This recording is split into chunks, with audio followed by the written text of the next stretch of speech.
Aku melihat serbuk putih di dasar gelas anggur yang dibuat suamiku sendiri. Ponselnya yang hancur mengungkap rencana keji, mencuri semua asetku, dan membuatku tertidur pulas malam ini. Tapi aku tahu satu hal. Saksikan kisah ini sampai akhir untuk mengetahui kebenaran yang tak terucap. Sebelum lanjut, jangan lupa like, komen, dan subscribe channel ini biar tidak ketinggalan cerita seru lainnya.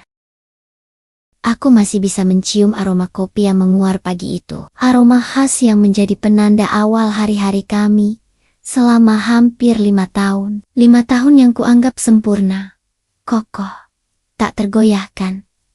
Aldo, suamiku, adalah pilar hidupku. Kami membangun segalanya dari nol. Rumah kecil yang nyaman, career stable, dan sebuah cinta yang, menurutku, abadi. Pagi itu terasa biasa saja. Aldo mengecup keningku sebelum duduk di meja makan. Senyumnya masih sehangat saat kami pertama kali berjumpa. Kami berbicara tentang hal-hal ringan, tentang rencana akhir pekan, film yang ingin kami tonton. Semuanya terasa begitu ideal, begitu utuh. Namun, utuh yang sempurna seringkali terasa rapuh. Keretakan itu mulai terasa beberapa minggu belakangan. Awalnya, itu hanya hal-hal sepele yang kucoba tepis sebagai paranoia istri. Aldo, yang biasanya meletakkan ponselnya sembarangan di meja, kini selalu menelungkupkannya. Layar menghadap ke bawah, seolah benda itu adalah sebuah rahasia yang tak boleh terungkap. Jika ada panggilan masuk saat kami sedang mengobrol, ia akan segera mematikannya atau berjalan menjauh, berbisik pelan saat menjawab. Pekerjaan, katanya singkat setiap kali aku bertanya. Aku berusaha percaya Aldo memang pekerja keras. Tetapi frekuensi keanehan itu meningkat. Ia sering mengunci diri di ruang kerja hingga larut malam. Padahal biasanya kami selalu tidur bersama. Pernah suatu ketika, tengah malam, sekitar pukul 2, aku terbangun dan mendapatinya berbisik tegang di telepon di balkon. Ketika ia menyadari aku memperhatikannya, ia buru-buru menutup sambungan. Beralasan itu hanya klien sulit dari zona waktu berbeda. Aku mencintainya. Aku mempercayainya. Aku tidak ingin menjadi istri pencemburu yang paranoid. Aku menepis keraguan yang muncul di benak. Pagi ini, semua usahaku untuk menepis kecurigaan itu hancur. Dan yang hancur, sayangnya, bukan hanya perasaanku. Kami sedang berada di balkon lantai 2. Aku sibuk menyiram tanaman gantungku. Sementara Aldo bersandar di pagar, tenggelam dalam ponsel di tangannya. Aku bertanya tentang rencana makan malam kami, tetapi ia tidak menjawab. Ia tampak begitu fokus pada layar di genggamannya. Aku mendekat, berniat menggodanya. Serius sekali kamu, Al?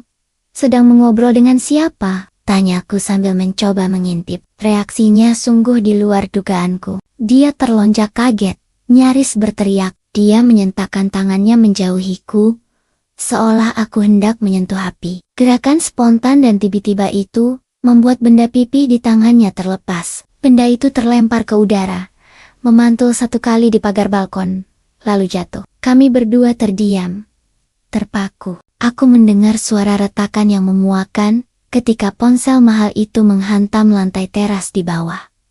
Hening mencekam. Aku menahan napas, menunggu ledakan amarahnya. Itu adalah ponsel yang ia gunakan untuk semua pekerjaannya, dan harganya pasti sangat mahal. Aku sudah siap mendengar makian, keluhan, apa saja, tapi Aldo hanya diam. Aldo, panggilku pelan. Menyesal. Maafkan aku. Aku tidak sengaja. Perlahan, ia menoleh ke arahku. Tidak ada amarah di matanya. Yang kulihat, justru sesuatu yang jauh lebih menakutkan dari kemarahan. Kelegaan. Ia menghela napas panjang. Napas yang seolah telah ia tahan selama berminggu-minggu. Sudahlah, katanya pelan. Suaranya terdengar aneh. Sudah rusak. Kami turun ke teras. Ponsel itu hancur berantakan. Layarnya pecah menyerupai sarang laba-laba. Aku berjongkok, berniat memungutnya. Tetapi Aldo menghentikanku. Jangan Salsa, biarkan saja. Nanti, aku beli yang baru. Tapi, data kerjamu, desakku. Kita bisa coba bawa ke tempat servis. Setidaknya, selamatkan datanya. Tidak perlu. Potongnya cepat. Terlalu cepat. Aku sudah membackup semuanya ke cloud. Lupakan saja. Anggap saja ini waktunya mengganti ponsel. Dia mengambil ponsel yang hancur itu, membawanya ke dapur, dan tanpa ragu membuangnya ke tempat sampah di bawah wastafel. Ia bertingkah seolah baru saja membuang sisa makanan. Bukan alat vital pekerjaannya. Dia tampak lega. Terlalu lega. Perasaan aneh menggerogoti hatiku sepanjang sisa pagi itu. Mengapa ia begitu tenang? Apa yang ada di dalam benda itu yang membuatnya begitu senang benda itu musnah? Keraguan yang selama ini kuelakan, kini kembali dengan kekuatan penuh. Aku harus tahu, aku harus mendapatkan jawaban. Saat Aldo akhirnya pamit pergi untuk mengurus bisnisnya, aku berdiri termangu di dapur. Tatapanku terkunci pada lemari di bawah wastafel. Dengan tangan yang gemetar, aku meraih ke dalam tempat sampah. Bodinya terasa dingin dan tajam di tanganku. Aku membungkusnya dengan kain lap, menyembunyikannya di dalam tas. Aku tahu kemana aku harus pergi. Satu-satunya orang yang bisa membantuku sekarang adalah Rio, sepupuku yang punya toko servis ponsel. Aku harus menemukan kebenaran di balik kelegaan aneh suamiku. Perjalanan ke mall terasa begitu lambat. Pikiranku berkecamuk. Jika ternyata tidak ada apa-apa, aku akan menjadi istri terburuk di dunia. Tapi, jika ada sesuatu, kelegaan yang kulihat di wajahnya pagi ini adalah bukti bahwa ini bukan hanya soal ponsel. Ini jauh lebih besar. Perjalanan ke toko servis ponsel Rio terasa seperti selamanya. Setiap tikungan, setiap lampu merah, seolah sengaja memperlambat langkahku menuju kebenaran yang kutakuti. Aku duduk di kursi penumpang, memeluk tas berisi ponsel yang hancur itu, merasa seperti pengkhianat terburuk. Pikiranku dipenuhi pertanyaan tanpa jawaban. Apa yang akan kutemukan? Perselingkuhan, hutang, atau sesuatu yang lebih gelap? Aku tiba di mall. Lampu neon toko Rio terasa terlalu terang, menusuk mata. Rio sedang membongkar laptop saat melihatku, tetapi ia tersenyum ramah. "Hei, Sal, tumben mampir. Ada apa?" sapanya. Menghentikan pekerjaannya, aku tidak bisa berbasa-basi. Aku mengeluarkan bungkusan kain dari tas, meletakkannya di meja kaca, dan membukanya. Mata Rio langsung membelalak melihat kondisi ponsel itu. "Astaga, ini jatuh dari mana?" "Lantai 5, tanyanya. Kaget, aku menelan ludah. Suaraku nyaris tak terdengar. "Rio, tolong, aku punya firasat buruk. Ini ponsel Aldo. Bisakah kamu selamatkan data apapun dari sini?" Rio menatapku, lalu menatap ponsel yang remuk itu. Senyumnya lenyap, digantikan ekspresi serius. Ia melihat kepanikan murni di mataku. "Ini parah, Sal," katanya jujur. "Rangkanya bengkok. Layarnya pecah total. Tapi, aku akan coba. Untukmu." Ia mengambil ponsel yang hancur itu, membawanya ke ruang kerjanya di belakang. Pintu tertutup, meninggalkanku sendirian di ruang tunggu yang dingin, menunggu jawaban yang lebih kukhawatirkan daripada tidak adanya jawaban sama sekali. 10 menit, hanya itu waktu yang dibutuhkan Rio. Bagiku, waktu 10 menit itu terasa seperti 10 jam. Aku tidak bisa duduk tenang. Aku mondar-mandir di depan etalase pura-pura, melihat casing ponsel yang berwarna-warni. Jantungku berdebar begitu kencang. Aku takut orang lain bisa mendengarnya. Apa yang akan ia temukan? Aku sudah menyiapkan hati untuk skenario terburuk. Perselingkuhan, aku membayangkan passion mesra dari wanita lain. Foto-foto yang seharusnya tidak ada, tentu rasanya sakit. Tetapi itu adalah pengkhianatan yang bisa kupahami. Itu adalah rasa sakit yang familiar. Aku berkata pada diriku sendiri bahwa jika itu masalahnya, aku akan menghadapinya. Aku akan marah, aku akan menangis. Lalu kami akan berpisah, atau kami akan berjuang. Setidaknya, itu jelas. Namun, wajah lega Aldo pagi ini terus menghantui. Itu bukan wajah pria yang ketahuan selingkuh. Itu adalah wajah pria yang baru saja lolos dari bencana yang jauh lebih besar. Apa yang lebih buruk dari perselingkuhan? Masalah hukum, utang, aku tidak tahu mana yang lebih baik atau lebih buruk. Aku sedang menatap kosong ke arah eskalator di seberang, ketika pintu ruang kerja Rio terbuka. Aku tidak mendengarnya keluar, tetapi tiba-tiba dia sudah berdiri di sampingku. Aku menoleh, siap mendengar berita buruk. Namun, ekspresi wajah Rio menghentikan semua pikiranku. Dia tidak terlihat sedih atau marah atas namaku. Dia terlihat pucat pasi, sepucat kertas. Matanya melebar, dan ada ketakutan murni di sana. Dia tidak mengatakan apa-apa. Dia hanya mencengkeram lenganku. Cengkeramannya begitu kuat, hingga terasa sakit. Ikut aku, desisnya. Dia tidak membawaku ke meja kasir. Dia menarikku dengan kasar, keluar dari tokonya, menyusuri koridor mal yang ramai. Kami berhenti di sudut yang sepi, dekat tangga darurat, tempat yang tidak terjangkau oleh kamera pengawas. Dia mendorongku ke dinding. Kedua tangannya memegang bahuku. Matanya menatap tajam ke mataku. Rio, ada apa? Tanyaku. Suaraku gemetar. Kamu membuatku takut. Dengar aku, Salsa, bisiknya. Suaranya mendesak dan penuh kepanikan. Dia melirik ke kiri dan ke kanan, memastikan tidak ada yang mendengar. Dengarkan aku baik-baik. Jangan bertanya dulu. Lakukan saja apa yang aku katakan. Aku hanya bisa mengangguk. Ketakutannya menular padaku, mengalir melalui cengkeramannya. Amankan semua kartu ATM-mu dan ganti kunci rumahmu segera. Sekarang juga. Kata-kata itu tidak masuk akal. Kartu ATM.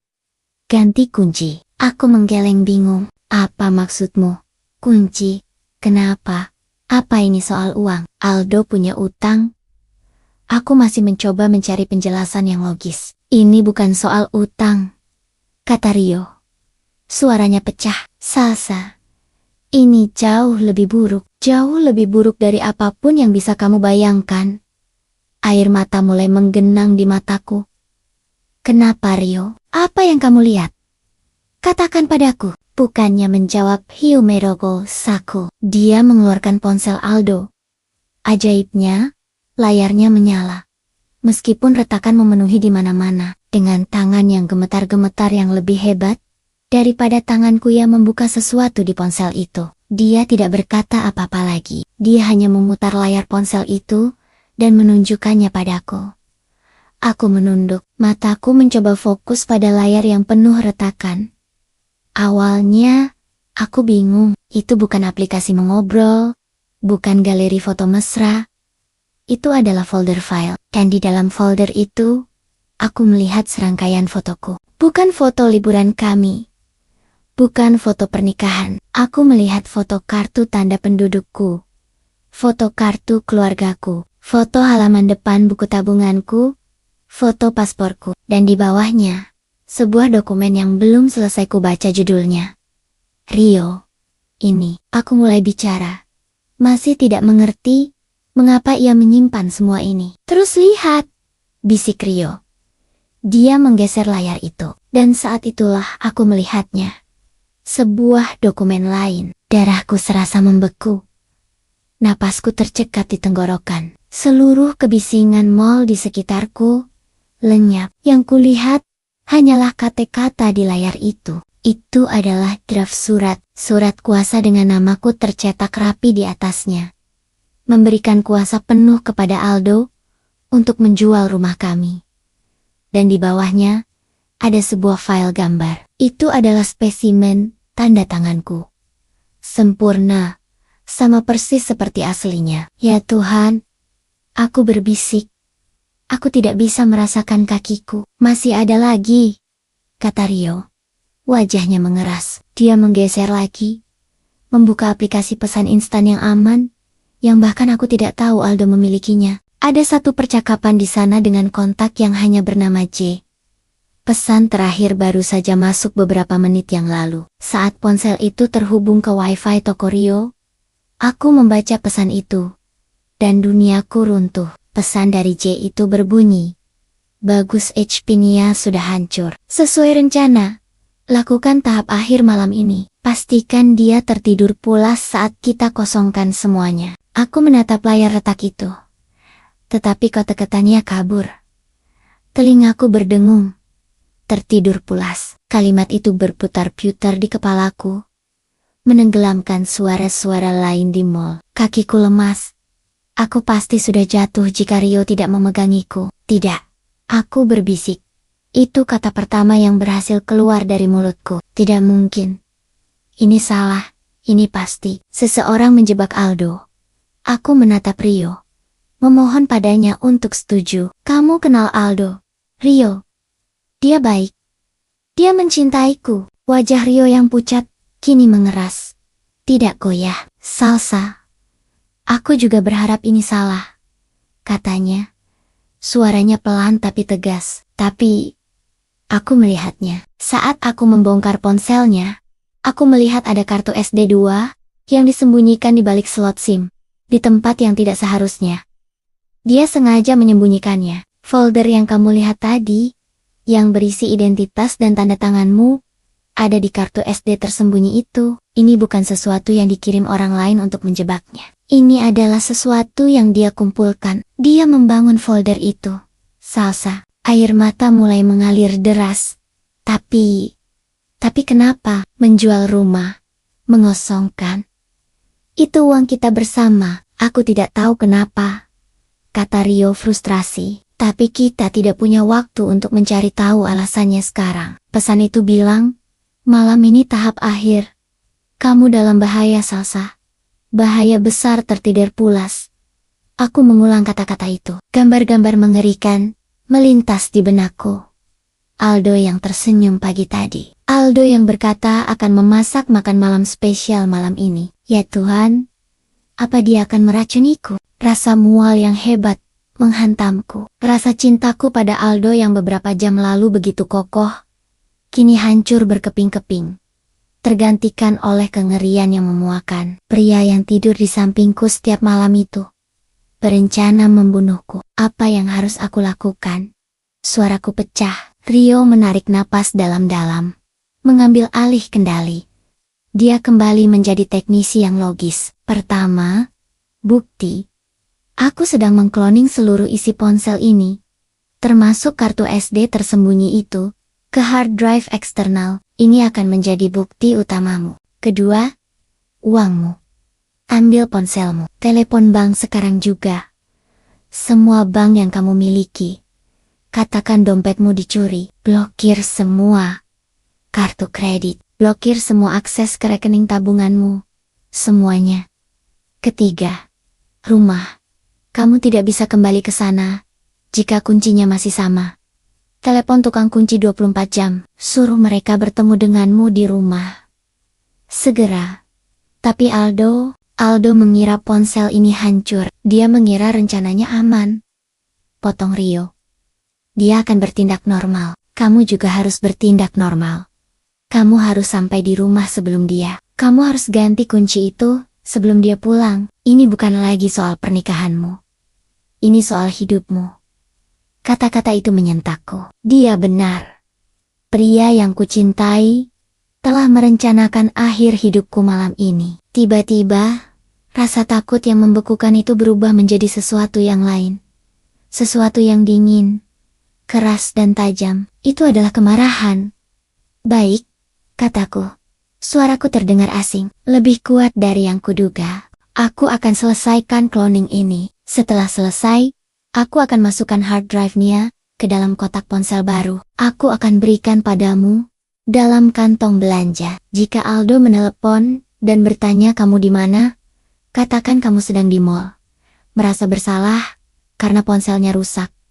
Jadi kamu membelikannya yang baru. Itu alibi yang cerdas. Rio menatapku dengan tatapan memperingatkan. Jangan hubungi polisi. Belum. Kita harus menjebak mereka saat mereka sedang beraksi. Satu langkah dulu. Blokir kartu, ganti kunci, amankan bukti. Dan yang paling penting Salsa, jangan makan atau minum apapun yang dia berikan malam ini. Apapun yang terjadi, jangan. Aku mengangguk. Baik. Aku tidak akan membiarkan mereka menang. Aku berjalan menjauh dari Rio. Kakiku masih terasa seperti jeli. Tetapi punggungku tegak. Aku harus membersihkan diri, menenangkan diri. Wanita yang naif, yang membuatkan kopi untuk suaminya pagi ini, sudah mati. Yang keluar dari kamar mandi ini harus menjadi seorang pejuang. Di kamar mandi mall yang ramai, aku menatap cermin. Wajah wanita yang menatap balik tampak asing, pucat, dengan mata memerah, tetapi ada kilatan baja di dalamnya yang belum pernah kulihat sebelumnya. Aku mencuci wajahku dengan air dingin, merasakan sengatannya di kulitku. Aku menarik napas dalam-dalam. Tepat 10 menit kemudian, aku kembali ke depan toko Rio. Dia sedang melayani pelanggan lain, tertawa seolah tidak ada masalah apapun di dunia. Sebuah topeng sempurna. Dia melihatku, tersenyum, dan menyerahkan sebuah kantong belanja kertas. Ini Salsa, tipe terbaru. Semoga Aldo suka ya. Maaf soal yang tadi, katanya. Seolah kami baru saja membahas casing ponsel. Aku mengangguk, memainkan peranku. Terima kasih Rio. Aku yang minta maaf. Sudah merepotkan. Aku mengambil kantong itu. Di dalamnya ada kotak ponsel baru. Dan di dalam kotak itu tersembunyi hard drive berisi pengkhianatan suamiku bukti untuk menyelamatkan nyawaku. Aku berjalan keluar dari mall, tetapi tidak menuju tempat parkir. Aku berbelok ke lobi hotel yang terhubung dengan mall. Aku butuh tempat yang aman, mewah, dan ramai untuk melakukan panggilan telepon. Aku duduk di sofa bludru, dikelilingi oleh para pebisnis yang sibuk dan turis yang tertawa. Ironis, duniaku baru saja hancur berkeping-keping, dan aku duduk di tengah-tengah kehidupan normal. Aku mengeluarkan ponselku. Hal pertama, bang, tanganku gemetar begitu hebat, hingga aku salah menekan nomor PIN 3 kali. Tenang, Salsa, bisikku pada diri sendiri. Aku menelepon layanan pelanggan bank pertama. Suara mesin otomatis yang ceria menyambut. Aku menekan 0 berulang kali, mencoba mendapatkan operator manusia. Setiap detik terasa seperti jarum yang menusuk kulitku. Aldo bisa saja sedang dalam perjalanan pulang. Mohon tunggu. Semua operator kami sedang melayani. Musik tunggu yang mengerikan mulai diputar. Akhirnya, sebuah suara terdengar. Selamat siang, dengan bunga. Ada yang bisa dibantu? Saya kehilangan dompet saya. Kak, aku berusaha membuat suaraku terdengar panik. Padahal yang kurasakan adalah teror yang lebih dingin. Saya mau blokir semua kartu saya. Semuanya. Sekarang juga. Proses itu menyiksa. Aku harus menjawab pertanyaan keamanan. Nama gadis ibu kandung, tanggal lahir, dan seterusnya. 15 menit yang terasa seperti selamanya kuhabiskan untuk mengeja namaku, mengonfirmasi nomor rekening, dan meyakinkan 3 operator berbeda, di 3 bank berbeda, bahwa aku adalah diriku sendiri, dan aku ingin semua asetku dibekukan. Anda yakin, Bu, membekukan deposito dan rekening? Ya, bekukan semuanya, teriakku, membuat seorang tamu hotel menoleh ke arahku. Aku menunduk, berpura-pura terisak. Tolong, saya takut sekali. Setelah kartu terakhir dikonfirmasi terblokir, aku menutup telepon. Satu tugas selesai. Tugas kedua, tukang kunci. Aku mencari di mesin pencari online tukang kunci 24 jam, dan menelepon nomor pertama yang muncul. Halo, bisa ganti kunci rumah? Tanyaku. Suaraku sekarang datar dan dingin. Bisa Bu, tapi mungkin baru sore nanti, kata pria di seberang sana dengan santai. Tidak, kataku tegas. Saya butuh sekarang. Ini darurat. Saya terkunci di luar rumah, dan anak saya di dalam. Aku berbohong. Kebohongan itu keluar begitu saja, tanpa keraguan. Saya akan bayar Anda 3 kali lipat. Kirimkan saja alamatnya. Anda harus tiba di sana dalam 30 menit. Uang berbicara. Pria itu langsung setuju. Aku memberinya alamatku, dan dia berjanji segera berangkat. Aku akhirnya berjalan ke tempat parkir. Kantong belanja berisi hard drive itu terasa begitu berat di tanganku. Aku menyalakan mobil. Perjalanan pulang seharusnya hanya memakan waktu 20 menit. Hari itu, rasanya seperti melintasi benua. Setiap mobil berwarna perak yang kulihat di jalan, membuat jantungku melompat ke tenggorokan. Apakah itu Aldo? Apakah dia sudah pulang? Apa yang akan dia lakukan jika dia tiba di rumah dan melihatku mengganti kunci? Rencana Rio bagus, tetapi penuh risiko. Aku memutar ulang setiap kenangan tentang aku dan Aldo. Liburan kami ke Bali. Caranya dia membawakanku sup saat aku sakit. Caranya dia tertawa. Apakah semua itu palsu? Apakah dia menatapku selama ini, merencanakan ini? Aku berbelok ke jalan rumahku. Perutku mulas karena cemas. Aku melihat sebuah mobil van putih terparkir di depan gerbangku. Tukang kunci. Syukurlah, aku memarkir mobil di garasi dan berlari menemuinya. Cepat, Pak. Tolong, desakku. Pria itu bekerja dengan cepat. Mengingat janjiku untuk membayar 3 kali lipat. Suara bor yang menggerinda silinder kunci lama terdengar seperti musik terindah di dunia. Aku berdiri di teras, pura-pura mengawasinya. Tetapi mataku sebenarnya menyapu jalanan. Setiap detik, aku menunggu mobil perak Aldo muncul. Pria itu sedang memasang silinder kunci baru, ketika ponselku bergetar. Aldo menyala di layar. Jantungku berhenti berdetak. Aku menatap layar itu. Lumpuh. Dia menelepongku. Bagaimana dia tahu? Ponsel itu terus bergetar. Bu? Tanya tukang kunci. Aku tersentak. Aku harus menjawab. Aku harus bersikap normal. Aku menarik napas. Menekan ikon hijau. Halo, sayang, kataku. Suaraku sedikit lebih tinggi dari biasanya. Hei Sal, kamu di mana? Suara Aldo terdengar normal, hangat, penuh kasih. Itu membuatku ingin muntah. Aku baru saja keluar dari mall, kataku. Mencoba terdengar santai. Ada sedikit drama tadi. Drama apa? Tanyanya. Aku merasa sangat bersalah soal ponselmu pagi tadi.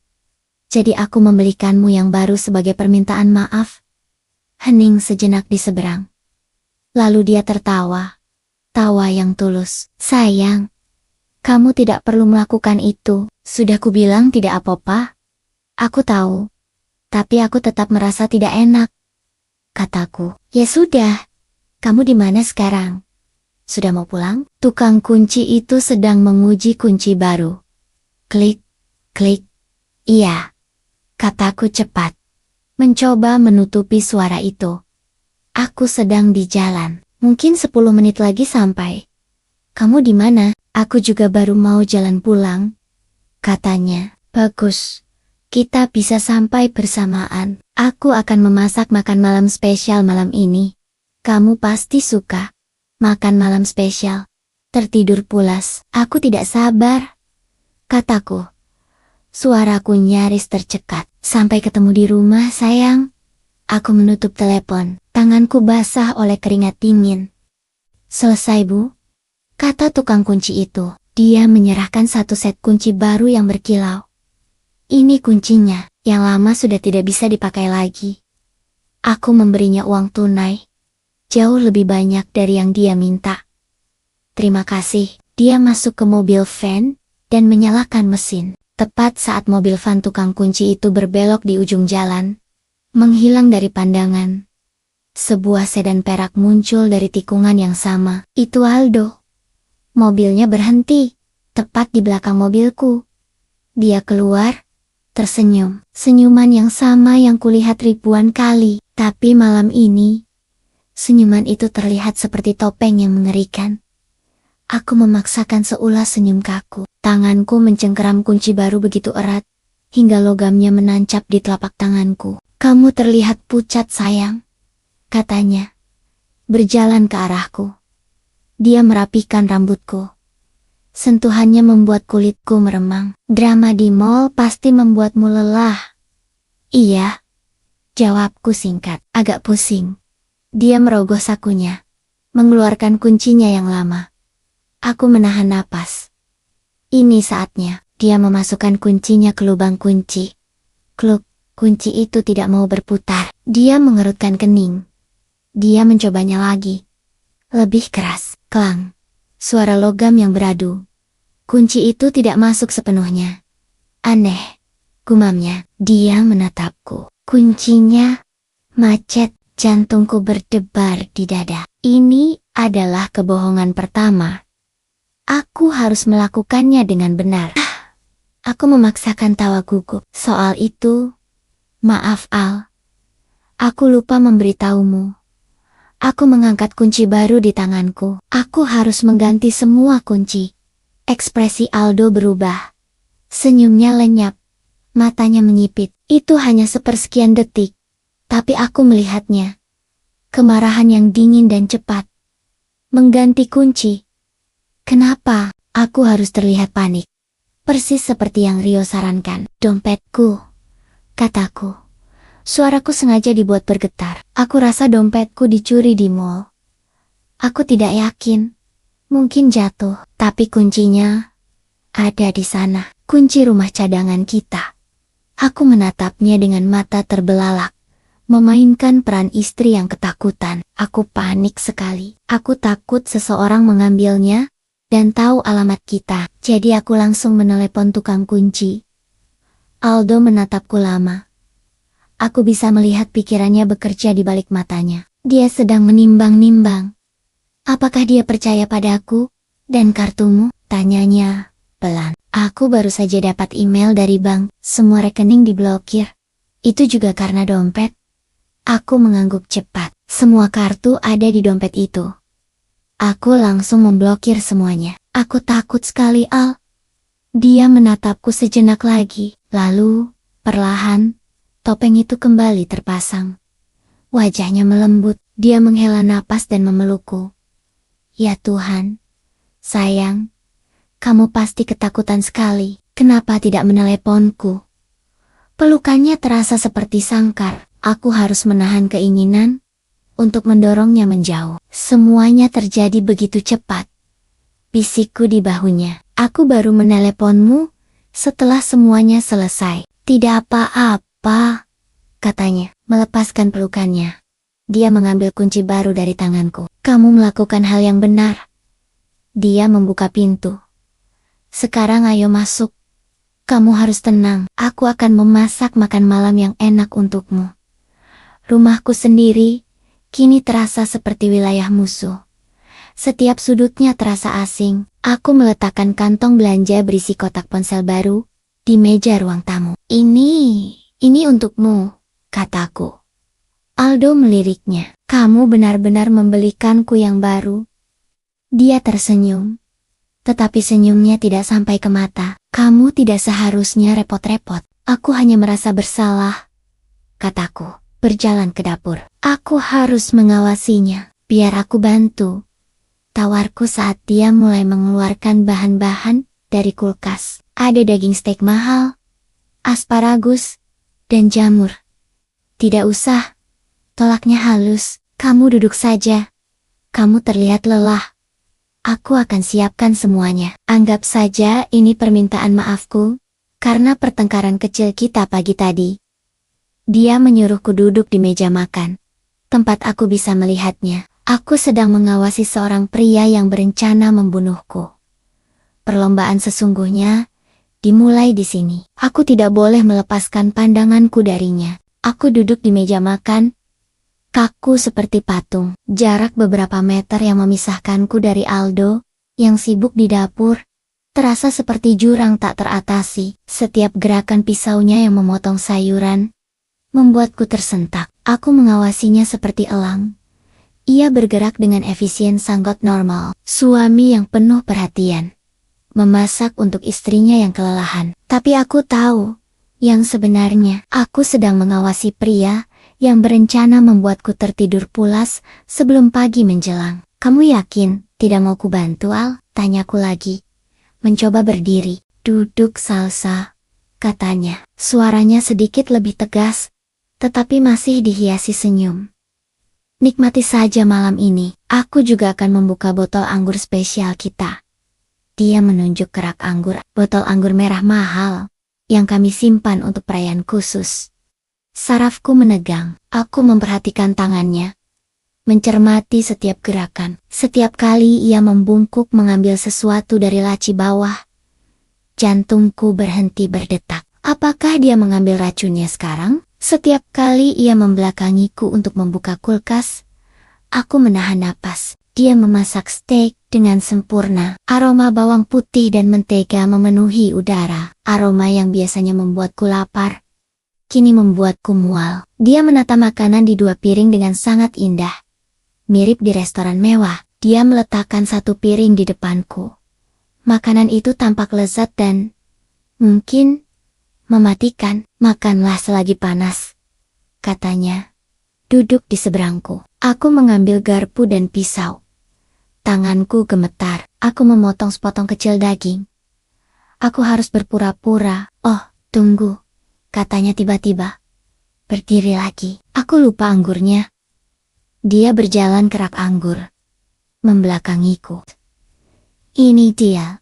Dia membuka botol itu dengan ahli. Suara gabus yang ditarik terdengar memekakan telinga di keheningan yang tegang. Dia mengambil 2 gelas kristal. Dia masih membelakangiku. Aku tidak bisa melihat tangannya dengan jelas dari tempatku duduk. Dia tampak meraih sesuatu dari lemari di atas rak anggur. Saat ia berbalik, ia membawa 2 gelas yang sudah terisi anggur merah pekat. Dia meletakkan 1 gelas di samping piringku. Untuk kita, katanya, mengangkat gelasnya. Untuk masa depan kita.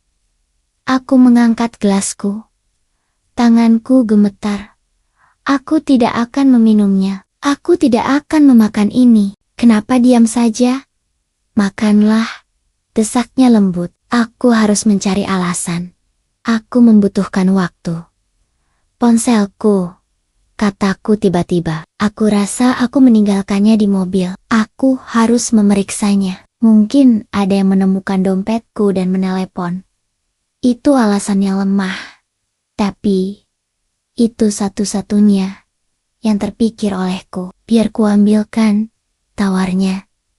Tidak, kataku, terlalu cepat. Aku sekalian mau ambil pengisi daya. Ponsel barumu juga perlu diisi daya, kan? Aku menunjuk kotak di ruang tamu. Aku berdiri. Aldo menatapku. Matanya menyelidik. Makanlah dulu. Nanti dingin, katanya. Sebentar saja, kataku. Aku berjalan cepat ke ruang tamu, mengambil kotak ponsel itu. Aku tidak pergi ke mobil. Aku harus membuang makanan ini. Tetapi, bagaimana? Aku bergegas ke kamar mandi tamu di dekat dapur. Aku mengunci pintu dengan tangan gemetar. Aku membuka tempat sampah di bawah wastafel. Aku tidak punya banyak waktu. Aku merogoh mulutku, memaksa diriku memuntahkan potongan kecil daging yang baru saja kukunyah. Tetapi belum kutelan. Itu tidak cukup. Aku kembali ke meja makan. Aldo sedang sibuk menatap ponsel barunya, tidak memperhatikanku. Aku dengan cepat mengambil piringku. Kamu mau kemana? Tanyanya, mendongak. Ini terlalu banyak untukku. Aku mau pindahkan ke piring yang lebih kecil. Aku berbohong lagi. Aku membawanya ke dapur. Dia tidak bisa melihatku dari meja makan. Aku menyalakan keran air di wastafel sekeras mungkin. Dengan gerakan cepat, aku menyekop daging dan sayuran dari piringku ke dalam kantong plastik sampah di bawah wastafel. Aku menutup kantong itu, lalu menimpanya dengan sisa sampah lain. Aku membasahi piring itu sedikit, membuatnya terlihat seolah aku sudah makan sebagian. Aku kembali ke meja makan dengan piring yang hampir kosong. Aldo tersenyum. Sudah lebih baik. Iya, kataku. Aku melihat gelas anggurku masih penuh. Sekarang minum anggurmu. Kamu harus rileks, katanya. Matanya tertuju pada gelas itu. Aku mengambil gelas itu. Aku memutarnya di tanganku. Dan saat itulah, aku melihatnya. Di bawah cahaya lampu makan, Di dasar gelas, ada sesuatu yang tidak larut sempurna. Serbuk halus berwarna keputihan menempel di kristal. Darahku kembali membeku. Itu nyata, dia benar-benar meracuniku. Aku mengangkat gelas itu ke bibirku. Aku pura-pura menyesap, membiarkan cairan itu menyentuh bibirku, tetapi tidak masuk ke mulutku. Aku meletakkan gelas itu kembali. Bagaimana? Tanyanya, penuh harap. Enak, bisiku. Aku harus keluar dari sini. Tapi, kepalaku. Aku memegang keningku. Aku pusing sekali, Al. Mungkin karena stres tadi, aku mau ke kamar mandi sebentar. Aku berdiri, sengaja sedikit terhuyung. Wajah Aldo menunjukkan keprihatinan palsu. Tentu sayang, apa perlu kubantu? Tidak. Usah, aku hanya perlu air dingin. Aku berjalan, langkahku goyah, menuju kamar mandi utama kami di dalam kamar tidur. Aku harus menghubungi Rio. Aku harus tahu siapa J itu. Aku membanting pintu kamar mandi dan menguncinya. Jantungku serasa mau meledak. Aku bersandar di pintu, terengah-engah. Aku aman, setidaknya untuk beberapa menit. Serbuk di dasar gelas. Wajah Aldo yang penuh harap, pastikan dia tertidur pulas. Dia sedang menunggu di luar sana, menunggu obatnya bekerja, menunggu aku pingsan, agar dia bisa melanjutkan tahap akhir rencananya. Kemarahan kembali menjalari tubuhku, memberiku kekuatan. Aku tidak akan membiarkan dia menang. Aku mengeluarkan ponselku dari saku, tanganku masih gemetar. Tetapi aku berhasil mengetik pesan untuk Rio.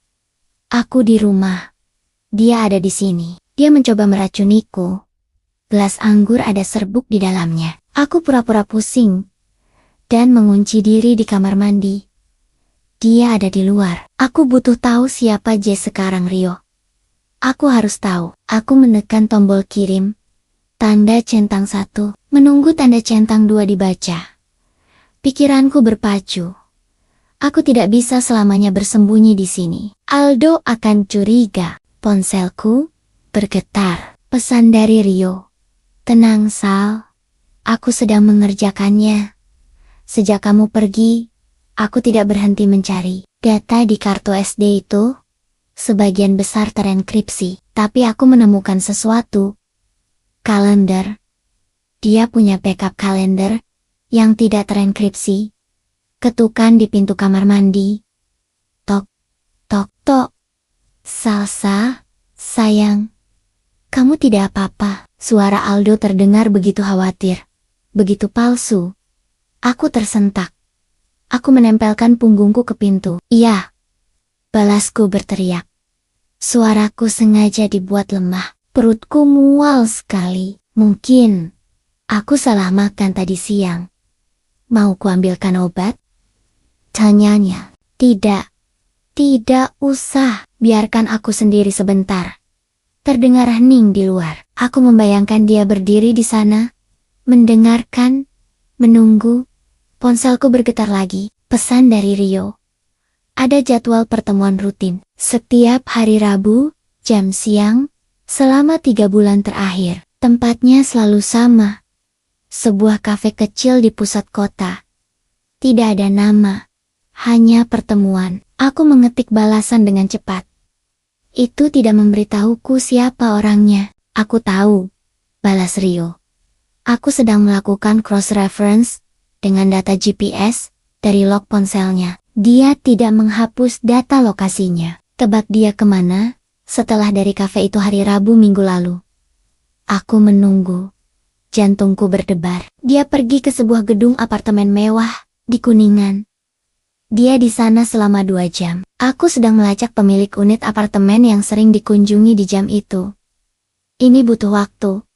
Ketukan di pintu lagi. Kali ini lebih keras, lebih tidak sabar. Salsa, kamu sudah setengah jam di dalam. Buka pintunya. Aku khawatir.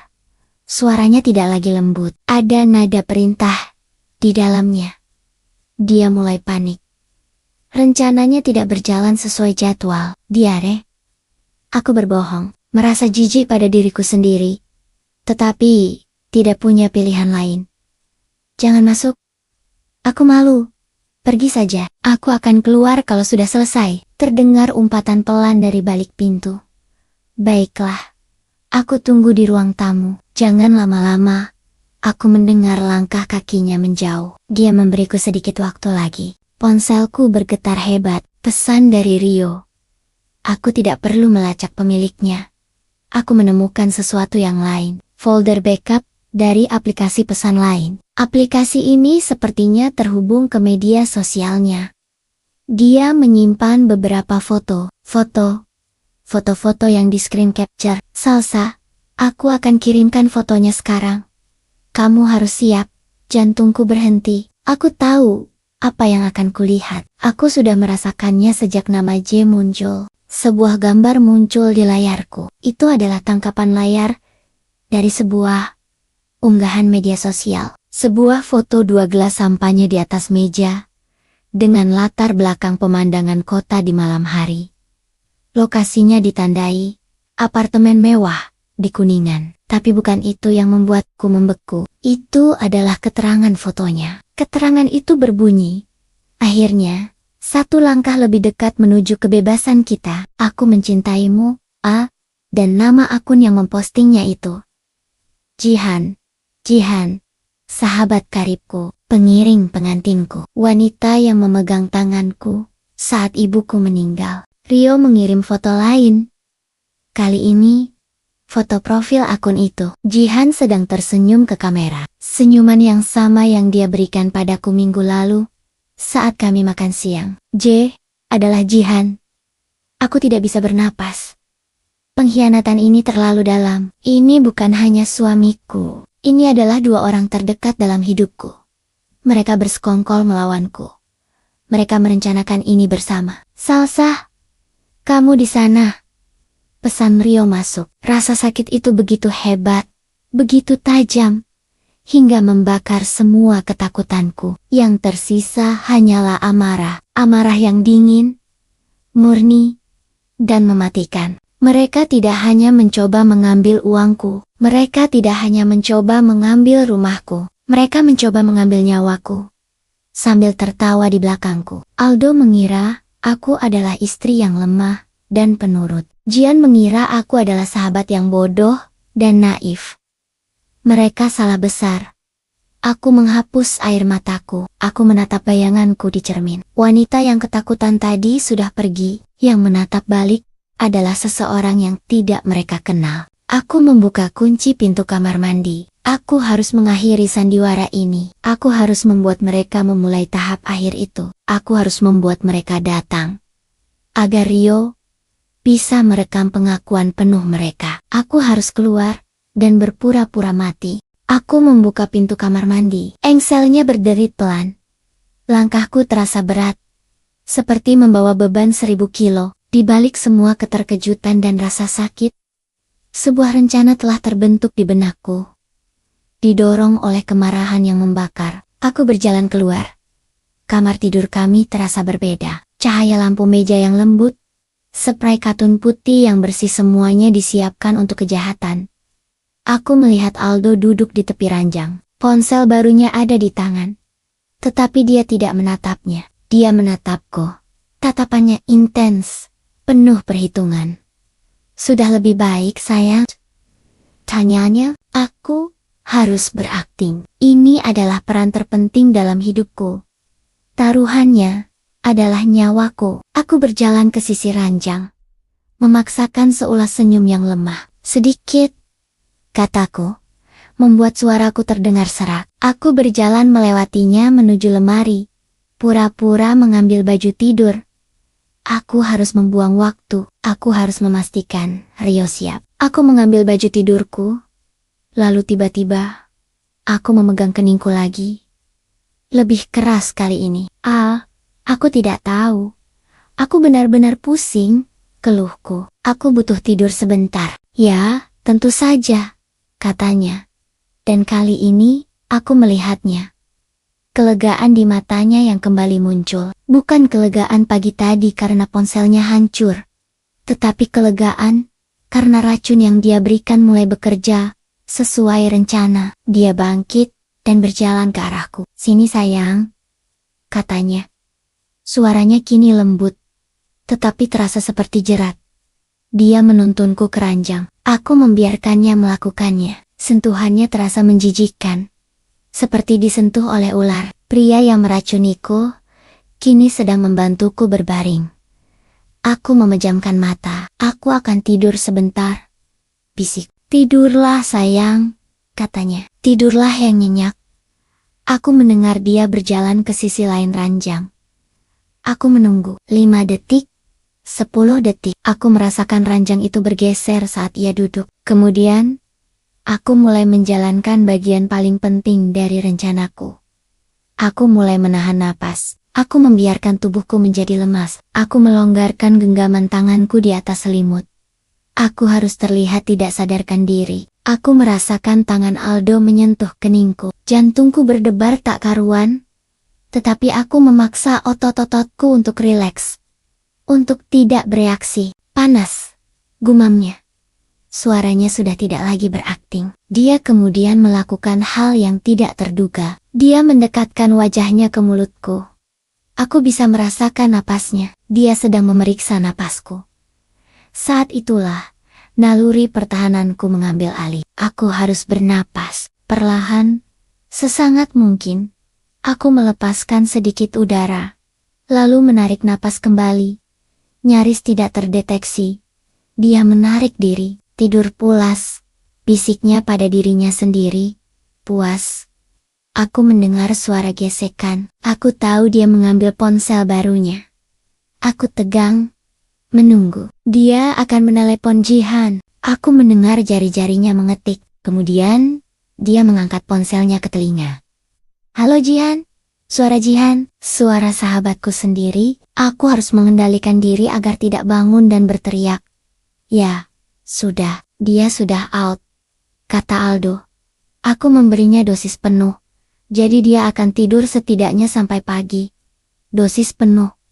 3 kata itu menusukku lebih dalam dari pisau. Dia benar-benar berniat membunuhku. Ya, aku tahu. Aku sudah pastikan dia tidak menggunakan kartu atau mengubah apapun. Aku berhasil menipu dia soal kunci baru. Dia pikir itu karena dia kehilangan dompet, katanya. Terdengar bangga. Aku mendengar Jihan berbicara di seberang sana. Suaranya tidak jelas, tetapi nadanya mendesak. "Tenang sayang. Semuanya sesuai jadwal. Sekarang kamu datang. Bawa dokumen itu bersamamu. Kita harus segera beres-beres. Kita harus pastikan ini terlihat seperti kecelakaan. Kita tidak punya banyak waktu sebelum polisi datang untuk melakukan pemeriksaan seperti yang kamu sarankan." "Ada Jeda lagi." Aku mendengar Aldo tertawa kecil. Tawa yang mengerikan. Tawa dari seorang pengkhianat. "Tentu saja kita akan segera pergi dari sini. Setelah ini selesai, kita tidak perlu khawatir lagi. Kita akan berlibur ke Eropa, lalu memulai hidup baru dengan uangnya. Dia tidak akan pernah tahu apa yang menimpanya." Jeda. "Baiklah. Aku menunggumu. Jangan sampai ada yang curiga di bawah." Aldo menutup telepon. Dia berjalan ke pintu kamar, menguncinya, dan kemudian berjalan ke jendela, menutup tirai tebal. Dia sedang mempersiapkan lokasi kejahatan. Aku merasakan adrenalin membanjiri pembuluh darahku. Aku harus memberitahu Rio. Aku membuka mata sedikit. Hanya celah kecil. Aldo sedang berdiri di tengah ruangan, tersenyum pada dirinya sendiri. Dia tampak lega, tetapi juga tegang. Dia menunggu kedatangan Jihan. Aku mengulurkan tanganku ke bawah selimut. Ponselku ada di bawah bantal. Siap. Aku membuka aplikasi pesan dengan hati-hati. Di bawah selimut, aku mengetik. Dia sudah telepon Jihan. Jihan datang. Dia bilang beres-beres, dan terlihat seperti kecelakaan. Aku menunggu balasan Rio. Aldo berjalan ke arahku lagi. Aku harus menutup mataku. Cepat. Dia menyentuh pipiku. Sentuhan terakhir suami sebelum menjadi pembunuh. "Selamat tinggal Salsa," bisiknya. Aku merasakan setetes air mata hangat mengalir dari sudut mataku. tetapi aku membiarkannya. Itu adalah air mata amarah, bukan kesedihan. Aku mendengar langkah kakinya menjauh, suara pintu kamar tidur yang dikunci kembali. Dia meninggalkanku sendirian, tak sadarkan diri. Atau begitulah yang dia pikirkan. Aku merasakan ranjang bergerak. Dia berbaring, tetapi di lantai di dekat pintu. Saya menunggu. Ponselku bergetar. Rio, Salsa. Dengarkan, aku sudah tahu rencana kecelakaan mereka. Aldo tidak hanya ingin kamu tidur pulas. Dia berencana membuatmu terlihat bunuh diri dengan gas. Aku sedang dalam perjalanan. Jangan bergerak. Jangan bernapas terlalu keras. Aku akan panggil polisi dan masuk bersama mereka. Saat Jihan tiba, kamu harus tetap mati sampai mereka benar-benar berada di tempat kejadian dan melakukan pengakuan penuh. Sekarang, diam dan tunggu. Aku membaca pesan itu 2 kali. Bunuh diri dengan gas. Mereka akan memutar keran gas, lalu pergi. Dan semua orang akan mengira aku bunuh diri karena stres setelah dompet dicuri. Itu adalah rencana yang kejam, dingin, dan cerdas. Jihan, sahabatku, aku berbaring di sana. Di tempat tidur yang seharusnya menjadi tempat teramanku. Mendengarkan napas suamiku yang berjarak 3 meter dariku. Setiap detik, terasa seperti berjam-jam. Aku harus tetap diam, tetap tak bergerak. Aku harus tetap menjadi korban hingga detik terakhir yang tepat. Tiba-tiba, aku mendengar suara kunci dimasukkan ke pintu depan, di lantai bawah. Jihan sudah datang. Panggung sudah siap. Semua pemain sudah berada di posisinya. Permainan ini akan segera berakhir. Dan aku tidak akan kalah. Aku berbaring di kegelapan kamar tidur. Mendengar suara-suara dari lantai bawah. Jihan sudah tiba. Itu adalah suara langkah kaki yang familiar. Langkah yang sering kusedengar. Bergegas masuk ke rumahku untuk berbagi cerita. Atau memelukku. Sekarang, langkah itu terasa seperti derap kaki Algojo. Aldo segera membuka kunci pintu kamar dan keluar. Aku mendengar bisikan tegang di luar. Aku beringsut sedikit di bawah selimut. Memastikan aku masih terlihat tidak bergerak. Aku bisa mendengar percakapan mereka sekarang. Samar-samar. Karena mereka berbicara di ruang tamu. Aku menajamkan pendengaranku. Aku harus tahu apa yang mereka bicarakan. Aku harus mengumpulkan setiap kata yang keluar dari mulut mereka. Sudah kubilang dia tidak akan bangun. Suara Aldo berbisik, tetapi terdengar jelas di malam yang sunyi.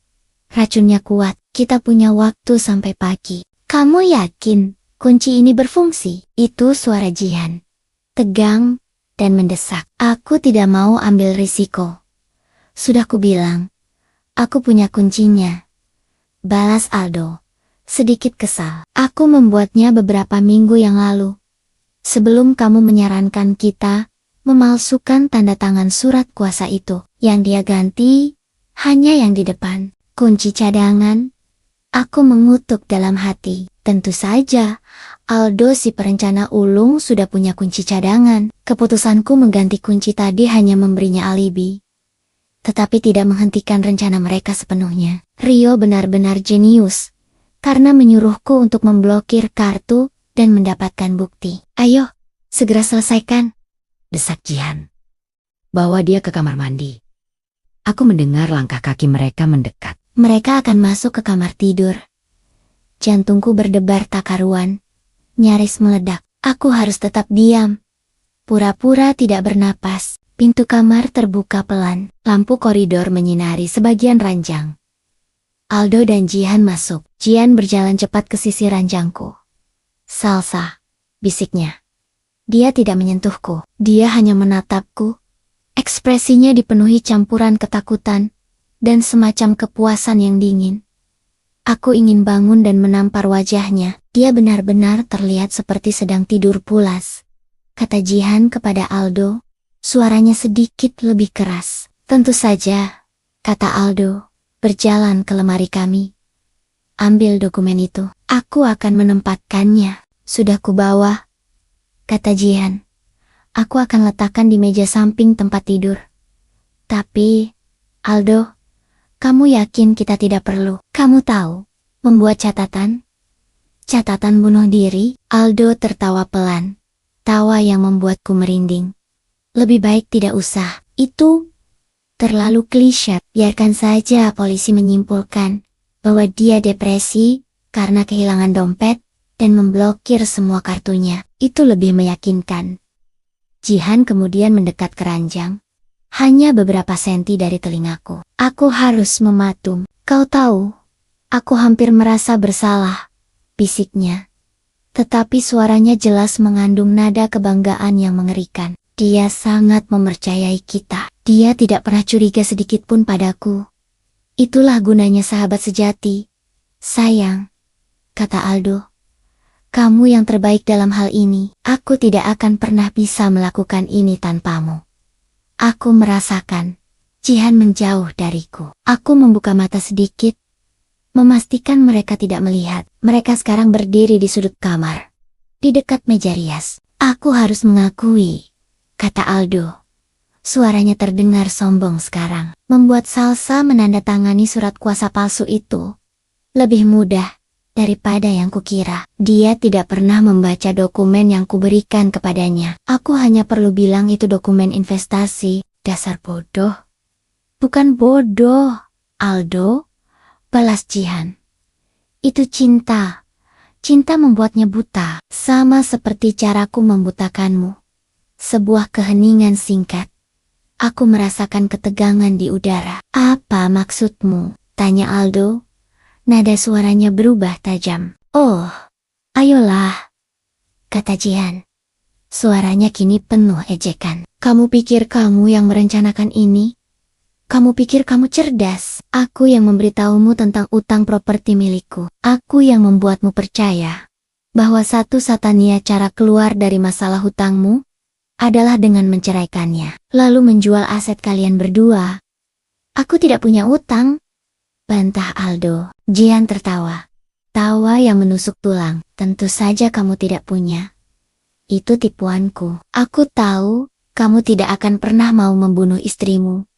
Jika kamu tidak dalam masalah besar, aku menciptakan masalah itu. Aku menciptakan hutang palsu itu, agar kamu putus asa dan bersedia melakukan apapun yang kusarankan. Pengakuan itu membuat darahku mendidih. Dia bukan hanya pengkhianat, dia adalah dalang yang memanipulasi kami berdua. Kamu memanipulasiku? Suara Aldo penuh amarah yang tertahan. Tentu saja, jawab Jihan, penuh kemenangan. Aku ingin kamu dan asetnya, Aldo, dan dengan kamu yang melakukannya, aku mendapatkan segalanya, dan risiko tertangkapmu lebih besar. Lalu apa rencana tahap akhir yang sebenarnya? Tanya Aldo. Jihan berbisik pelan. Tetapi setiap kata terasa seperti es yang menghantamku. Racunnya hanya untuk membuat dia pingsan. Setelah kita memutar keran gas, kita akan pergi. Semua orang akan menyimpulkan bahwa dia frustrasi karena semua rekeningnya diblokir hari ini. Sehingga dia bunuh diri. Kita bersih, kita bebas. Gas, rencana yang mematikan. Tiba-tiba, Aldo berbisik. Salsa, kamu tahu aku mencintaimu kan? Aku mendengar suara rekaman, suara Aldo yang menyentuh, penuh kasih sayang, sedang berbicara. Apa yang kamu rekam? Tanya Jihan, panik. Hanya untuk jaga-jaga, jawab Aldo. Waspada, kalau kamu berkhianat, aku butuh bukti bahwa kita berdua yang melakukannya. Bukan hanya aku yang memanipulasi dia. Jihan menghela napas. Frustrasi. Kamu paranoid sekali. Sudahlah. Ayo kita selesaikan ini. Bau gas akan segera tercium. Dan kita tidak bisa menunda ini. Aku mendengar Jihan berjalan ke pintu kamar mandi. Aku tahu apa yang akan dia lakukan. Keran gas terhubung di sana. Untuk pemanas air. Aku mendengar suara knop diputar. Shesh. Suara gas yang perlahan mulai mengisi ruangan. Aku tidak bisa menunggu lebih lama lagi. Rio dan polisi harus tiba sekarang. Aku merasakan aroma gas yang samar-samar, tetapi mematikan. Waktuku habis. Aku mencoba meraih ponsel di bawah bantal. Di detik yang sama, terdengar suara gedoran keras di pintu depan di lantai bawah. GED boom. Polisi, Rio, sudah tiba. Siapa itu? Teriak Aldo. Panik, dia berlari ke jendela dan mengintip dari balik tirai. Polisi? Ada polisi di depan, seru Aldo. Apa? Jihan berbalik. Wajahnya pucat. Dia berlari ke arah Aldo. Mustahil. Kenapa mereka datang sekarang? Aku memanfaatkan momen kekacauan itu. Aku mengambil ponselku dari bawah bantal. Dan dengan cepat menekan tombol telepon yang sudah kuatur ke nomor Rio. Salsa! Salsa! Mereka ada di sini. Mereka sudah masuk. Suara Rio berbisik keras di seberang sana. Aku harus bergerak. Aku harus bangun. Aku melompat dari ranjang. Berdiri tegak di tengah ruangan. Karena aku yang memanggil mereka. Kataku, suaraku lantang dan tajam. Aldo dan Jihan berbalik, mata mereka membelalak. Ekspresi mereka terkejut, panik, dan terhianati. Salsa, bisik Aldo. Kamu tidak tidur? Tentu saja tidak. Kataku, menatap mereka dengan amarah yang dingin. Aku hanya memastikan kalian berdua mengatakan semua yang perlu kudengar. Aku mengangkat ponselku. Terima kasih atas pengakuannya, Jihan. Dan kamu, Aldo. Selamat tinggal. Jihan menjerit. Suara histeris. Seperti binatang terluka. Kamu berbohong. Teriak Jihan. Wajahnya merah. Dia melihat ke arah kamar mandi. Gasnya, dia akan membuka jendela. Jihan tahu. Dia tahu, jika gasnya keluar, bukti bunuh diri itu akan hilang. Dia harus menghentikanku. Dalam sepersekian detik, Jihan berlari ke arahku. Bukan ke arah pintu, tetapi ke arahku. Aku siap. Aku sudah menunggu momen ini. Aku tidak akan takut. Aku tidak akan membiarkan sahabatku yang kejam ini menyentuhku lagi. Jihan berteriak. Itu bukan lagi teriakan seorang sahabat, melainkan raungan kepanikan murni seorang penjahat yang terpojok. Dia berlari ke arahku. Ekspresi matanya begitu mengerikan, penuh kebencian. Kau menghancurkan segalanya, raungnya. Aku tidak gentar. Aku sudah melewati ketakutan. Yang tersisa hanyalah tekad baja. Aku tidak akan membiarkan wanita ini menyentuhku. Aldo, suamiku, berdiri terpaku di dekat jendela, lumpuh oleh keterkejutan. Dia tidak tahu harus berbuat apa. Dia telah kehilangan kendali atas situasi ini. Dan itu membuatnya tak berdaya. Jihan melompat. Aku tidak memikirkan apa-apa. Instingku mengambil alih. Aku mundur satu langkah, memutar tubuh, dan kakiku menendang laci meja rias hingga terbuka. Laci itu menghalangi jalur Jihan sesaat. Momentum Jihan terlalu besar. Dia tidak bisa berhenti dan menabrak laci itu. Sambil terhuyung, dia mencoba meraih leherku. Kau harus mati, desisnya. Air liurnya muncrat. Aku menunduk cepat, menghindari cengkeramannya. Dia merindukan leherku, tetapi kukunya mencengkeram bahuku. Rasa sakit itu membuatku sadar sepenuhnya. Aku bukan korban lagi. Aku melihat sebuah lampu tidur di meja samping ranjang. Tanpa berpikir, aku meraihnya. Kaca lampu yang berbentuk vas itu terasa dingin dan kokoh di tanganku. Jangan mendekat, seruku. Jihan tidak mendengarkan. Dia mendorongku ke belakang. Kami berdua terjerat di tepi ranjang. Gasnya harus bekerja, teriaknya. Dia melihat ke arah kamar mandi. Aku harus menutup jendela. Jihan tahu bahwa bukti yang paling penting adalah bau gas yang tertinggal. Dia harus mempertahankan alibi bunuh diri itu. Dia melepaskan cengkeramannya padaku dan berlari ke jendela. Tujuannya adalah memastikan ruangan tetap kedap udara. Saat Jihan berbalik, sebuah suara keras terdengar di lantai bawah. Pintu utama didobrak. Gedebuk! Polisi! Tidak ada yang bergerak. Suara perintah yang tegas menggema dari lantai bawah, disertai langkah kaki berat yang menaiki tangga. Panik Jihan mencapai puncaknya. Dia melihat ke arah pintu kamar, lalu ke arah jendela, lalu kembali padaku. Dia tahu dia tertangkap. Semua rencana besarnya hancur, karena ponsel hancur, tukang kunci, dan secangkir anggur yang tidak kuminum. Dia mengambil keputusan terakhir, yang paling gila. Dia berlari ke kamar mandi, tempat keran gas berada. Kalau aku tidak bisa memilikimu, kalian juga tidak bisa memilikinya, teriaknya. Gila. Dia mengambil korek api dari saku jaket Aldo, yang tergeletak di kursi. Dia berlari kembali, berdiri di tengah kamar yang sudah mulai tercium bau gas yang memuakan, dan menyalakan korek api itu. Jihan, jangan! Aldo akhirnya sadar. Berteriak ngeri. Aku tahu apa yang sedang terjadi. Dia mencoba meledakkan rumah ini. Dia mencoba membunuh kami semua, untuk menghapus jejak kejahatannya. Adrenalin membuatku bergerak lebih cepat dari sebelumnya. Aku tidak peduli dengan polisi, gas, atau bahaya. Aku harus menghentikannya. Aku melemparkan lampu tidur di tanganku. Aku tidak mengarahkannya ke Jihan, tetapi ke pintu kamar mandi. Lampu itu menghantam dinding di samping pintu dengan keras. Bunyinya membuat Jihan tersentak, mengalihkan perhatiannya sesaat. Itu sudah cukup. Aku berlari ke arahnya, tidak memberinya kesempatan untuk berpikir.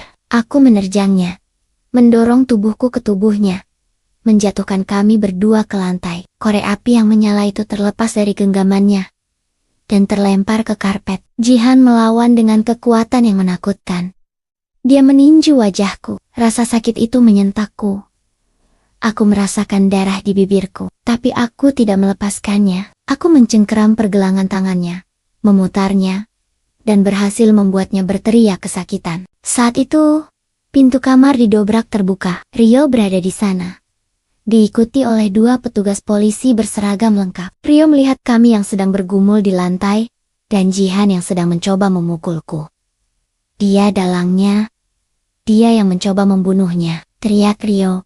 2 polisi itu bergerak cepat. 1 petugas menarik Jihan yang meronta dan mengamuk, memborgol pergelangan tangannya yang sakit di belakang punggungnya. Petugas kedua berlari ke kamar mandi, menutup keran gas, dan membuka jendela lebar-lebar. Udara segar mengalir masuk. Aku terengah-engah di lantai, berlumuran keringat, darah, dan air mata. Aku menatap Jihan yang kini sudah berdiri, dibelenggu. Matanya menatapku dengan kebencian yang dalam. Kau akan menyesal, Salsa, ancam Jihan. Aku tidak menjawab. Aku hanya menatap balik. Mataku sekeras berlian. Petugas polisi lain masuk. Mereka menemukan Aldo yang masih berdiri di dekat ranjang. Gemetar. Wajahnya yang pucat, kini basah oleh air mata. Aku tidak membunuhnya, bisiknya. Suaranya parau. Aldo, kamu ditangkap atas percobaan pembunuhan, penipuan, dan pemalsuan dokumen, kata salah satu petugas. Aldo tidak melawan. Dia hanya membiarkan petugas itu memborgolnya. Dia menatapku sekali lagi, dengan tatapan yang memohon ampunan, tetapi juga penuh penyesalan. Salsa, aku memejamkan mata. Aku tidak mau mendengar apapun dari mulutnya. Rio berlutut di sampingku. Dia memelukku erat-erat. Pelukan itu terasa hangat, aman, dan nyata.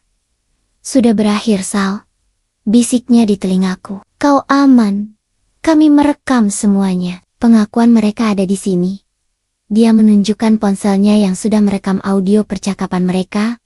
Sejak polisi masuk, aku bersandar pada Rio, membiarkan tubuhku yang tegang akhirnya rileks. Aroma gas sudah hilang, digantikan aroma udara malam yang sejuk. Aku selamat. Aku memenangkan pertempuran ini. Aku telah melawan 2 orang yang kucintai, yang mencoba menghancurkanku, dan aku berhasil merebut kembali hidupku. Saat polisi membawa Aldo dan Jihan keluar dari kamar mantan suami dan mantan sahabatku, aku tidak melihat ke arah mereka. Aku hanya menatap jendela. Angin sejuk masuk, membawa kehidupan kembali ke ruangan itu. Malam itu, Rio membawaku keluar dari rumah itu. Kami duduk di mobilnya, memandang rumahku dari kejauhan. Rumah yang baru saja menjadi panggung kejahatan. Aku memegang bahu yang terasa sakit dan bibirku yang berdarah. Itu adalah harga yang harus kubayar. Mereka tidak akan kembali, kata Rio. Suaranya meyakinkan. Aku mengangguk. Aku tahu. Segalanya sudah berakhir. Tetapi ini bukanlah akhir dari cerita. Ini hanyalah akhir dari sebuah mimpi buruk. Babak berikutnya adalah membangun kembali kehidupan yang hampir mereka rampas. Hari-hari setelah penangkapan Aldo dan Jihan, terasa seperti kabut yang tebal. Aku tidak kembali ke rumah itu selama berminggu-minggu. Rio, pahlawanku, mengurus semuanya. Mengamankan rumah, berbicara dengan polisi, dan memastikan aku tinggal di apartemen kecil yang tenang.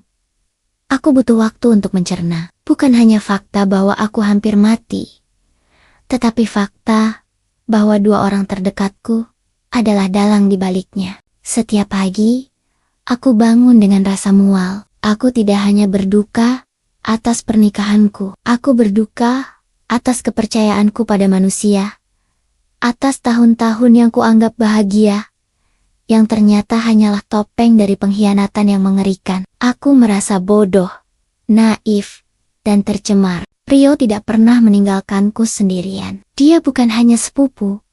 Dia adalah bentengku. Dia memberiku ruang untuk menangis, tetapi juga mendorongku untuk mempersiapkan diri. Kami menghabiskan malam-malam yang panjang, meninjau bukti, pesan, rekaman suara dari ponsel Aldo, draft, surat kuasa palsu, dan rekaman audio yang dia dapatkan saat polisi masuk. Bukti itu tidak terbantahkan. Dan kemudian, hari yang paling sulit tiba, persidangan. Aku duduk di bangku saksi, mengenakan setelan gelap. Ruang sidang itu besar, dingin, dan penuh dengan mata yang menatap. Aku merasa telanjang, seolah kelemahan dan ketololanku dipamerkan di depan umum.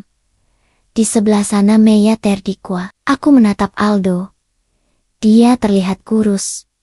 Matanya cekung, dan ekspresi penyesalan yang ia kenakan kini tampak lebih tulus daripada senyum palsunya di dapur malam itu. Dia mencoba menatap mataku.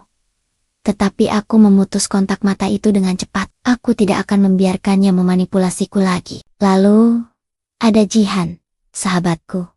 Dia duduk tegak, bahkan di balik jeruji.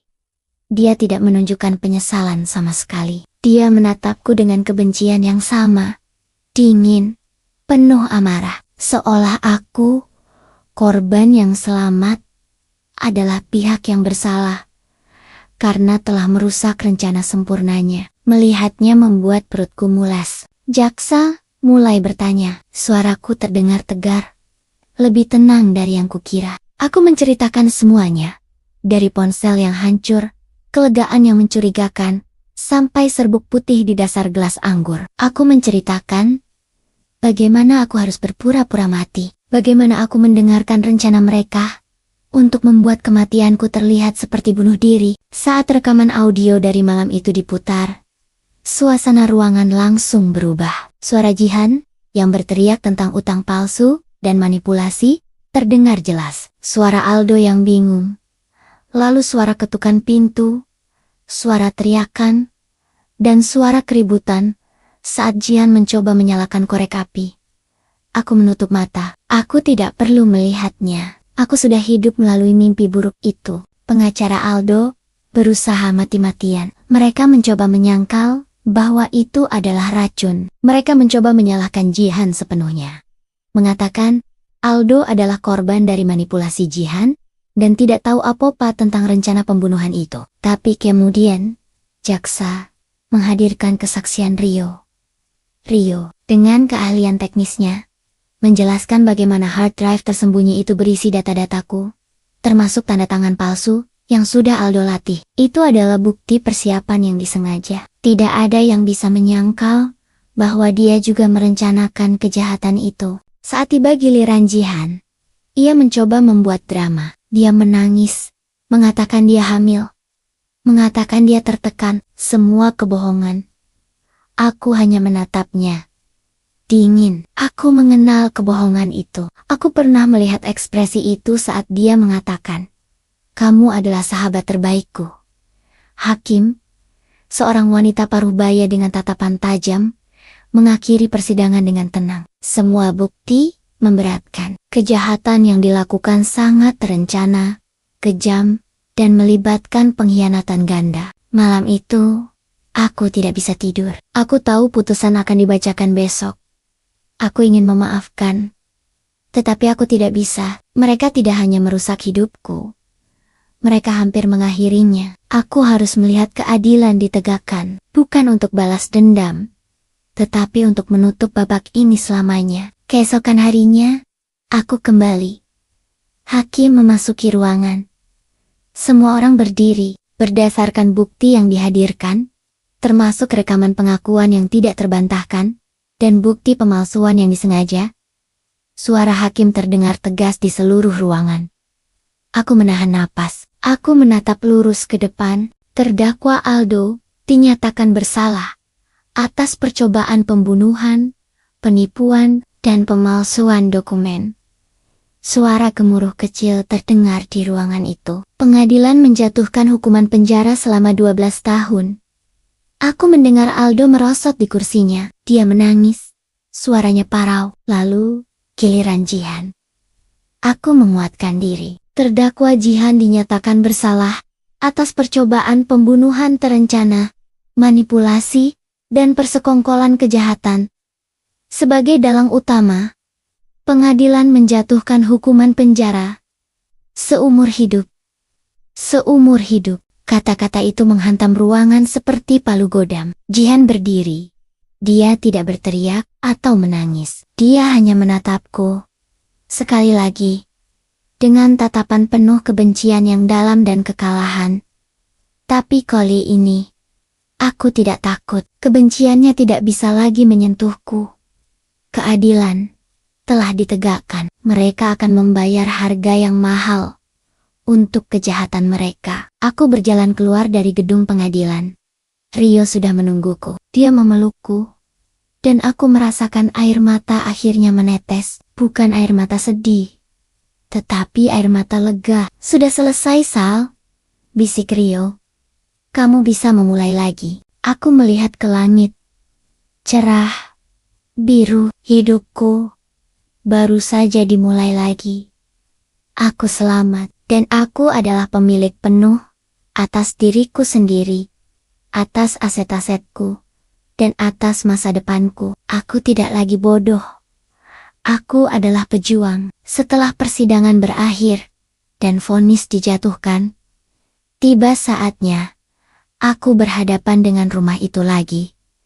Aku tidak bisa tinggal di apartemen kecil Rio selamanya. Rumahku, yang hampir menjadi tempat kematianku, kini harus menjadi titik awal kebebasanku. Beberapa hari setelah putusan pengadilan, aku bersama Rio kembali ke sana. Pagi hari itu cerah, tetapi suasana di dalam rumah terasa berat, dingin, dan kotor. Bau gas, meskipun sudah lama hilang, seolah masih menempel di udara. Setiap sudut ruangan mengingatkanku pada kepalsuan. Meja makan tempat aku melihat serbuk racun, kamar tidur tempat aku berpura-pura mati, dan wastafel tempat Aldo membuang ponsel yang menjadi kunci segalanya. Aku harus membersihkan semuanya. Bukan hanya membersihkan debu, tetapi membersihkan energi, membersihkan kenangan. Kami mulai dari dapur. Aku membuang semua yang pernah disentuh Aldo.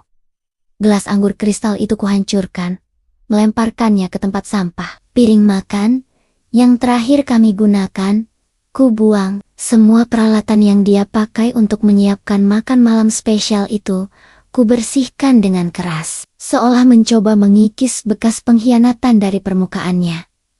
Rio membantuku. Dia tidak banyak bicara, hanya bekerja. Dia tahu, aku butuh keheningan untuk memproses semuanya. Saat aku membuka lemari ruang tamu, aku menemukan jaket kulit Aldo. Aroma parfumnya yang khas menyeruak. Dan untuk sesaat, aku merasa lemah. Aku ingat betapa aku mencintai pria itu, betapa aku mempercayainya. Dengan segenap hatiku, aku menutup mata, membiarkan sakit itu membanjiriku sebentar. Lalu dengan mata terbuka, aku mengambil jaket itu. Aku membawanya ke tempat sampah besar di luar. Aku tidak membakarnya. Aku hanya membuangnya. Aku tidak ingin drama. Aku hanya ingin pemutusan yang bersih. Bagian tersulit adalah kamar tidur. Kami masuk ke sana. Aku berdiri di samping ranjang tempat aku berbaring, mendengarkan rencana kematianku sendiri. Aku melihat bayangan Jihan yang melompat ke arahku. Aku melihat Aldo yang berdiri diam, menangis. Aku harus mengganti ranjang itu. Aku tidak akan pernah bisa tidur di sana lagi. Rio, kataku. Suaraku parau. Tolong, kita pindahkan semua perabotan dari kamar ini. Jual saja. Aku akan beli yang baru. Semuanya. Rio mengangguk setuju. Dia tahu, ini adalah terapi bagiku. Kami mempreteli kamar itu. Selimut, bantal, spray, semua ku buang. Kami memindahkan ranjang kayu yang berat itu. Saat ranjang diangkat, aku melihat ada beberapa remah-remah di bawahnya. Rio menyapu remah-remah itu. Tetapi aku melihat ada sesuatu yang berkilau. Itu adalah sisa serbuk putih dari korek api yang Jihan jatuhkan. Jejak terakhir dari percobaan pembunuhan mereka. Aku berjongkok, menatap remah-remah kecil itu. Sisa-sisa kejahatan. Aku merasakan gejolak emosi. Takut, jijik, dan kemenangan. Rio menghisapnya dengan penyedot debu. Sudah hilang, katanya. Kami memindahkan lemari pakaian, meja rias, dan semua perabotan yang menjadi saksi bisu. Saat kamar itu kosong, hanya menyisakan dinding-dinding yang polos, aku merasakan beban besar terangkat dari dadaku. Itu adalah pembersihan. Aku duduk di lantai kayu yang dingin, memejamkan mata.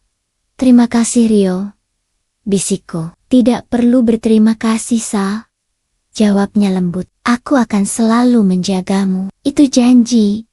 Bukan hanya karena kamu membantuku selamat, kataku, tetapi karena kamu tidak membiarkan aku menjadi bodoh. Kamu memaksaku untuk bertindak. Kamu memaksaku melihat kebenaran. Setelah membersihkan semua yang berbau kenangan, aku mulai membersihkan aset. Pengacara mengurus semua dokumen dan surat kuasa palsu itu. Berkat Rio yang mendapatkan semua bukti, prosesnya berjalan cepat dan bersih. Rumah ini sah sepenuhnya atas namaku. Jauh dari jangkauan Aldo dan Jihan. Aku mengganti semua dekorasi rumah. Aku mengubah cat dinding menjadi warna yang cerah. Aku membeli sofa baru yang tidak pernah diduduki oleh Jihan. Aku memesan ranjang baru yang terbuat dari logam kokoh, bukan kayu tua. 7 bulan berlalu sejak malam mengerikan itu. Musim berganti. Rumah itu sekarang terasa ringan dan segar. Aku telah membangun kembali ruang ini, memberikannya jiwaku sendiri, dan menyingkirkan semua bayangan mereka. Aku telah membuktikan kepada diriku sendiri bahwa aku kuat. Aku bukan boneka yang mudah dimanipulasi oleh cinta. Aku adalah pemilik tunggal dari hidupku. Pada suatu malam, aku duduk di sofa baruku. Aku menyalakan televisi, menonton film komedi. Tawa pertama yang keluar dari perutku dalam waktu lama terasa aneh, tetapi nyata. Aku tersenyum. Aku meraih ponselku. Aku melihat kotak pesan. Sebuah pesan lama dari Jihan, 3 tahun lalu. Mengajakku makan siang. Itu adalah kenangan yang tak bisa dihapus. Tetapi kini, aku bisa melihatnya tanpa rasa sakit. Itu hanyalah pengingat bahwa hati manusia bisa sekejam dan sedingin baja. Aku menghapus pesan itu. Itu adalah tindakan kecil, tetapi bermakna besar. Aku tidak akan menyimpan racun di kotak masukku. Rumahku kini damai. Aku sudah melepaskan bayangan mereka. Yang tersisa hanyalah aku sendiri dan sehelai kunci baru di tanganku. Itu adalah kunci kebebasan. 9 bulan telah berlalu sejak malam di mana rumahku hampir menjadi makamku. 9 bulan yang terasa seperti reinkarnasi. Dunia terus berputar. Musim berganti. Dari hujan deras ke sinar matahari yang cerah. Dan aku, Salsa, kini berdiri di titik yang sama sekali berbeda dari tempatku memulai. Hari ini, semuanya terasa final. Aku berdiri di ruang tamu yang kini sepenuhnya baru. Dinding dicat ulang dengan warna krem lembut. Bukan lagi putih yang mengingatkanku pada kamar mayat.